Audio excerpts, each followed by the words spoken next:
Bu telefon toza jonga tegdi-yu. Instagramga kirasiz mana. Ochmaydi, xatib qoladi. Buni yechim bor.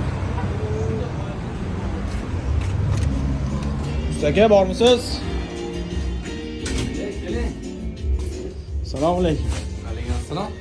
Ustaka shu telefonimizda 4G yonib turibdi, lekin Nima bo'lyapti? internet ishlash tezligi past, qanday ulanmoqda. Xo'p. Ochishlari qiyin. Xo'p, Redmi ishlatadiganlar uchun lifehack. Juda ko'p hollarda mana bunaqa antena yo'q bo'lib qoladi. Ikkita sim kartalarda ayniqsa masalan bir. Xo'p, mana 4G lar joyida. 2G qilsa aniq chiqadi antena. Lekin mana bu yerda roaming degan narsa bor, do'stlar. Mana har doim. Bu yoniq. Roaming bo'lsa yaxshi ishlamaydi, saydeniy bo'ladi. Mana hech qachon bosib qo'yasizlar.